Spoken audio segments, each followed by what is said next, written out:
పోటీల్లో వీరి కథలు 35-150 పైగా కార్యక్రమాలు ప్రసారమయ్యాయి. వీరి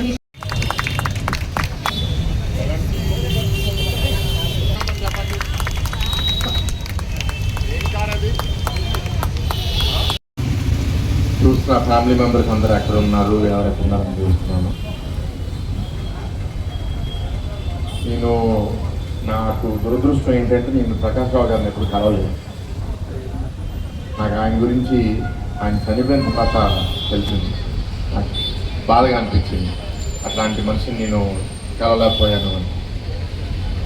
అప్పటి నుంచి ఆయన గురించి ట్రాక్ చేస్తూ మనం ఆయన్ని ఎట్లా గౌరవించుకోవాలి అనే ఆలోచన వస్తే ఒక విగ్రహం ఆయన గురించి యాక్చువల్గా సర్కిల్లో పెడదాం అనుకున్నాము.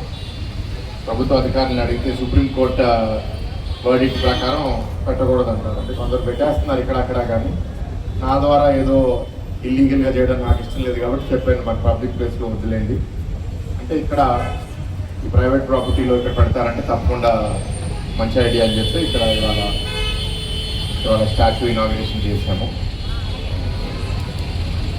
ఇప్పుడే ఆనంద్ గారు మాట్లాడుతూ చెప్పారు, ఎక్కడ మొదలుపెట్టారు డాక్టర్ గారు, ఎన్నేళ్ళు చేశారు అని. ఆయన సేవ బాగా చేశారు. మరి ఆయన్ని చూసి అట్లాంటి వాళ్ళు ఎంతమంది తయారయ్యారు సమాజంలో? ఇప్పుడే అంటున్నారు ఆయన అట్లాంటి మనిషిని ఒకరు కూడా చూడలేదు అని. మరి నాకు బాధ కలుగుతుంది అది వింటే. ఒక మనిషి ఇంత సేవ చేసిన తర్వాత 10 సంవత్సరాలకి ఒకరినన్నా ఆయన అట్లా తయారు చేస్తే 60 సంవత్సరాల్లో ఇంకో 6 ప్రకాష్ రావు గారు వచ్చేవాళ్ళు. కానీ సమాజం ఎట్లా తయారైపోయిందో మనందరం ఒకసారి చూడాలి. దురదృష్టం, స్వార్థపరులు మనందరం. ఏంటంటే మన సేవ మనం తీసేసుకుంటాం, కానీ ఇంకొకరికి మన సేవ చేయం. ఆయనలాగా ఉండడం కష్టం లేదు, కానీ ఆయనలో ఒక 10% 20% అన్నా ఉంటే చాలా మంచి జరుగుతుంది సమాజానికి. చాలామంది అట్లా తయారైపోతుంది. అందుకే ఇప్పుడు ఫ్యామిలీ మీద ఒక బాధ్యత ఉంది. ఫ్యామిలీలో కూడా ఇప్పుడు మూర్తి గారు ముందుకు వచ్చి ఇప్పుడు ఈ క్లినిక్ ఇప్పుడు నడుపుతా అన్నారు. ఎట్లా ఉంది, ఎట్లా నడుపుతున్నారు, ఎన్ని రోజులు అవుతుంది? Family of doctor Prakash Rao గారు and friends, it's a great morning today. ఒక మహోన్నమైన వ్యక్తి విగ్రహ ఆవిష్కరణలో పాల్గొనడం నా అదృష్టంగా భావిస్తున్నాను. అంకుల్ని మేము చిన్నప్పటి నుంచి maybe from the last 40 years ఈ ఫ్యామిలీ అంతా కలిసి పెరిగాము. ఎప్పుడు ఎవరో ఇంట్లో ఉంటామో తెలియదు. ఒకరోజు అంతా ఆంటీ ఇంట్లో ఉంటే ఒకరోజు వీళ్ళందరూ మా ఇంట్లో ఉండి we came up in life watching uncle's dedication and devotion towards service. ఆ మహా వ్యక్తిని చూస్తూ పెరిగాం కాబట్టి ఇప్పుడు అందరం కూడా we are very very well settled in life. So ఫ్యామిలీలో ఒక మంచి వ్యక్తి ఉంటే ఫ్యామిలీ అంతా ఎలా ఉంటుందంటే, ప్రకాష్ రావు గారు ఫ్యామిలీని చూస్తే చెప్పచ్చు. వాళ్ళ అబ్బాయి ఒక డాక్టర్.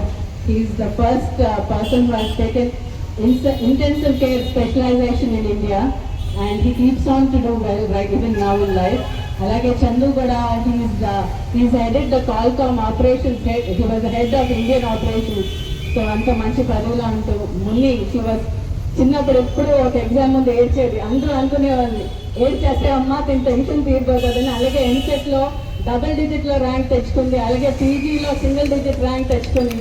అంత మంచిగా అంటే అంకుల్ని చూసి పెరిగాం కాబట్టి all of us kept doing very very well. Doctor Prakash Rao garu he's going to live in our hearts forever. And ఈ లోకల్ ప్రజలు, రైల్వే న్యూ కాలనీలో ప్రజలకి ఆయన ఎప్పుడూ ఒక దేవుడిలాగే ఉంటారు. So I thank the family for giving me this opportunity to be a part of this event today. Thank you.